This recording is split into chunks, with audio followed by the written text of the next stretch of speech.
கர்த்தருடைய பரிசுத்த நாமத்திற்கு மகிமை உண்டாவதாக. தேவன் அருளிய மினிஸ்ட்ரி மூலமாக உங்களோடு தொடர்பு கொள்வதிலும் இந்த மகிழ்ச்சி அடைகிறோம். இன்றைக்கும் இந்த நாளிலும் தேவன் நமக்கு கொடுக்கிற வார்த்தை ரோமர் 2ஆம் அதிகாரம் 7ஆம் வசனம்.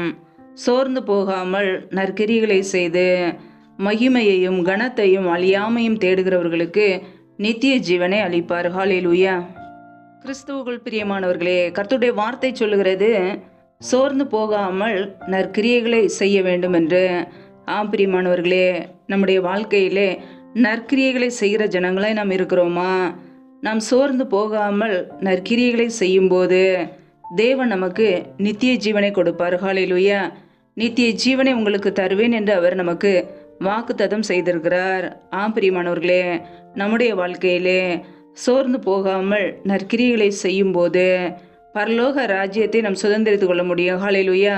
வேதத்தில் நாம் வாசிக்கிறோம், மத்தேயு 25ஆம் அதிகாரம் 35-36 ஆகிய வசனங்களிலே, பசியாய் இருந்தேன், எனக்கு போஜனம் கொடுத்தீர்கள். தாகமாய் இருந்தேன், என் தாகத்தை தீர்த்தீர்கள். அந்நியனாய் இருந்தேன், என்னை சேர்த்து கொண்டீர்கள்.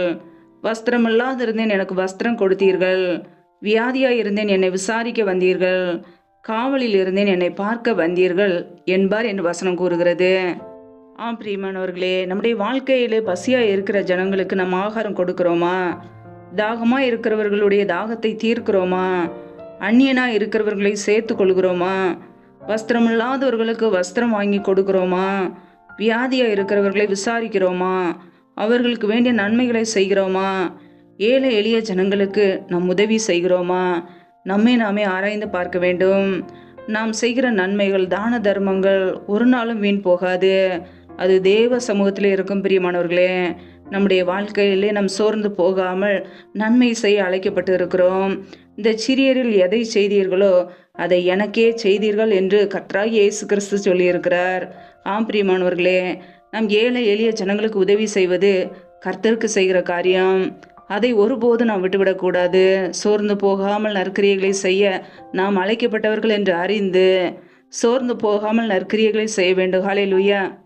அநேக நேரங்களிலே நம் நன்மை செய்யும்போது, மற்றவர்களுக்கு உதவி செய்யும்போது அநேக பாடுகள் வரும், பிரச்சனைகள் வரும். ஏன் நாம் நன்மை செய்தோம் என்ற அளவிற்கு பிரச்சனையை கொடுப்பார்கள். ஆனால் கர்த்தருடைய வார்த்தை சொல்கிறது, நீங்கள் நன்மை செய்து பாடுபடும் போது அது தேவனுக்கு பிரியமானது என்று. பிரியமானவர்களே, நாம் தேவனுக்கு பிரியமாய் வாழ அழைக்கப்பட்டு இருக்கிறோம். இந்த உலகத்தில் உள்ள நபர்களுக்கு நம் நன்மை செய்யும்போது, ஏழை எளிய ஜனங்களுக்கு உதவி செய்யும்போது, இல்லாதவர்களுக்கு உதவி செய்யும்போது சில நேரங்களிலே பாடுகள் வரும். அதை சகித்து கொள்ள வேண்டும். ஹல்லேலூயா. வேதத்தில் நாம் வாசிக்கிறோம், 1 பேதுரு 2ஆம் அதிகாரம் 20-21 ஆகிய வசனங்களிலே நாம் பார்க்கும் பொழுது, நீங்கள் குற்றம் செய்து அடிக்கப்படும் போது பொறுமையோடு சகித்தால் அதனால் என்ன கீர்த்தி உண்டு? நீங்கள் நன்மை செய்து பாடுபடும் போது பொறுமையோடு சகித்தால் அதுவே தேவனுக்கு முன்பாக பிரீதியாய் இருக்கும். இதற்காக நீங்கள் அழைக்கப்பட்டும் இருக்கிறீர்கள். ஏனெனில் கிறிஸ்துவும் உங்களுக்காக பாடுபட்டு நீங்கள் தம்முடைய அடிச்சுவடுகளை தொடர்ந்து வரும்படி உங்களுக்கு மாதிரியை பின்வைத்து போனார். பிரியமானவர்களே, நமக்காக கர்த்தராகிய இயேசு கிறிஸ்து பாடுபட்டார். நாம் அவருடைய அடிச்சுவடுகளை பின்பற்ற வேண்டும். அவரை போல நாம் வாழ வேண்டும். ஹல்லேலூயா. நம்முடைய வாழ்க்கையிலுமே நம் நன்மை செய்யும்போது அநேக பாடுகள், உபத்திரங்கள் வரும். அதை பொறுமையோடு சகித்து கொள்ள வேண்டும். ஹல்லேலூயா. கர்த்தராய் இயேசு கிறிஸ்து இந்த உலகத்திலே அவர் நன்மை செய்கிறவராய் சுற்றி திரிந்தார். ஆனால் அவரை சிலுவையில் அறைந்தார்கள். நமக்காக அவர் பாடுபட்டார், நமக்காக ஜீவனை கொடுத்தார். பிரியமானவர்களே, பிதாவின் சித்தத்தை நிறைவேற்றினார். நம்முடைய வாழ்க்கையில் கூட பிதாவின் சித்தத்தை செய்ய நாம் அழைக்கப்பட்டிருக்கிறோம். நம்முடைய வாழ்க்கையிலே இயேசு கிறிஸ்துவை போல நாம் வாழ வேண்டும். அதற்காகவே நாம் அழைக்கப்பட்டு இருக்கிறோம். ஹல்லேலூயா. ஒவ்வொரு நாளும் நம்முடைய வாழ்க்கையிலே தேவ சித்தத்தை நாம் செய்வோம். இந்த உலக காரியங்களை வெறுத்து கர்த்தருடைய வார்த்தைக்கு கீழ்ப்படிந்து வாழ நம்மை அர்ப்பணிப்போம். ஹல்லேலூயா.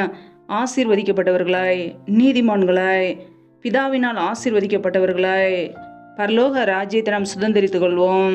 ஏழை எளிய ஜனங்களுக்கு உதவி செய்கிறவர்களாய், நன்மை செய்கிறவர்களாய், சோர்ந்து போகாமல் நற்கிரியைகளை செய்கிறவர்களாய் வாழ்வோம். நித்திய ஜீவனை தேவன் நமக்கு கொடுப்பார். ஹல்லேலூயா. கர்த்தர் இந்த வார்த்தையின்படி உங்களை ஆசீர்வதிப்பாராக. ஆமென்.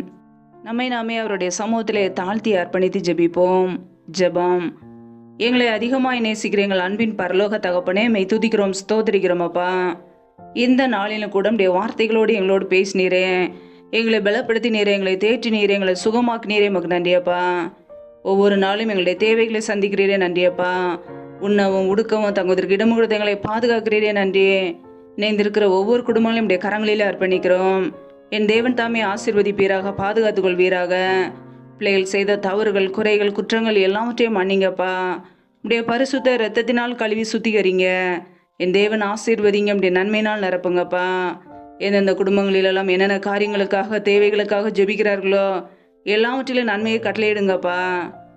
யாரெல்லாம் என்னென்ன தொழில்கள், வியாபாரங்கள் செய்கிறார்களோ எல்லாவற்றையும் ஆசீர்வதிங்க. கையின் பிரயாசங்களை பெருக பண்ணுங்கப்பா. கையின் பிரயாசங்கள் தேவையில்லா செலவுக்கோ, வீண் செலவுக்கோ, மருத்துவ செலவுக்கோ, வட்டிக்குன்னு சொல்லி போகாதபடிக்கு என் தேவன் ஆசீர்வதிங்க. எந்தெந்த குடும்பங்களிலெல்லாம் கடன் பிரச்சனையிலே, உபத்திரவத்திலே கண்ணீரோடு வாழ்கிறார்களோ, ஏன் வாழ வேண்டும் என்று நிம்மதி இல்லாமல் கஷ்டப்படுகிறார்களோ, என் தேவன் அந்த குடும்பங்களை ஆசீர்வதிங்கப்பா. பிள்ளைகளை கடன் கொடுக்கிறவர்களாய் மாற்றுங்க. கடன் பிரச்சனையிலிருந்து விடுதலை கொடுங்க. இப்படிய கரங்களில் அர்ப்பணிக்கிறோம். எந்தெந்த குடும்பங்களிலெல்லாம் வியாதியோடு பலவீனத்தோடு வாழ்கிறார்களோ, என் தேவன் அவர்களுக்கு நல்ல சுகத்தை கொடுங்க, பலத்தை கொடுங்க. பலவீனத்திலும் உடைய பலன் பரிபூரணமாய் விளங்கட்டும். ஆசீர்வதிங்கப்பா. யாரெல்லாம் திருமணம் முடிந்து குழந்தைக்காக காத்திருக்கிறார்களோ, என் தேவன் அந்த குடும்பங்களை ஆசீர்வதிங்கப்பா. கர்ப்பத்தின் கனில் உள்ள தடைகளை நீக்கி ஆசீர்வதிப்பீராக. கர்த்தருடைய கரம் ஒவ்வொரு பிள்ளைகளையும் தொடட்டும். உடைய நன்மையினால் நிரப்புங்கப்பா. எந்தெந்த குடும்பங்களிலெல்லாம் கணவன் மனைவிக்கிடையே பிரிவினையோடு பிரச்சனையோடு வாழ்கிறார்களோ, என் தேவன் அந்த குடும்பத்தில் தேவ சமாதானத்தை கொடுங்கப்பா. சிலுவையில் சிந்திய ரத்தத்தினாலே எங்களுக்கு தேவ சமாதானத்தை உண்டாக்கியவர். ஒவ்வொரு குடும்பங்களிலும் தெய்வீக சமாதானம் ஆளுகை செய்யட்டும். ஒவ்வொரு குடும்பத்திலும் அப்பத்தையும் தண்ணீரையும் ஆசீர்வதிங்க. வியாதியை உன்னிலிருந்து விலக்குவேன் என்ற வார்த்தையின் பிரகாரம் பிள்ளைகள் வாழ்க்கையில் உள்ள எல்லா பலவீனங்களும் நீங்கி போகட்டும். உடைய கரம் பிள்ளைகளை ஆசீர்வதிக்கட்டும்ப்பா. உடைய கரங்களிலே தாழ்த்துக்கிறோம். இந்த இரவு நேரத்தில் இன்பமான நித்திரையை கொடுங்க. சொப்பன தரிசனங்களோடு எங்களோடு கூட பேசுங்கப்பா. அதிகாலையில் எழுந்து தேவ சமத்திலே காத்திருக்க கிருபதாங்க. சத்துரு கொண்டு வருகிற போராட்டங்கள், பிரச்சனைகள், தீமைகள், மரண பயங்கள், இருளின் அதிகாரங்கள், ஆபத்துகள், நாச மோசங்கள், தீமைகள், விக்னங்கள் எல்லாவற்றிற்கும் விலக்கி எங்களை பாதுகாத்துக் கொள்ளுங்க. உடைய இரத்த கோட்டைகளை எங்களை அர்ப்பணிக்கிறோம். உடைய கிருபைகளை அர்ப்பணிக்கிறோம். எங்களை பாதுகாத்துக் கொள்வீராக, ஆசீர்வதிப்பீராக. இணைந்திருக்கிற ஒவ்வொரு பிள்ளைகளும் அளவில்லாமல் ஆசீர்வதிப்பீராக. பாதுகாத்துக் கொள்ளுங்கப்பா. தாழ்த்தி ஜபிக்கிறோம். எல்லாம் துதி கன மகிமை எல்லாம் ஒருவருக்கே செலுத்துகிறோம். இயேசு கிறிஸ்துவின் மூலம் ஜெபிக்கிறோம் ஜீவனுள்ள நல்ல பிதாவே, ஆமேன். கர்த்தர் தாமே உங்களையும் உங்கள் குடும்பங்களையும் ஆசீர்வதிப்பாராக. ஆமேன்.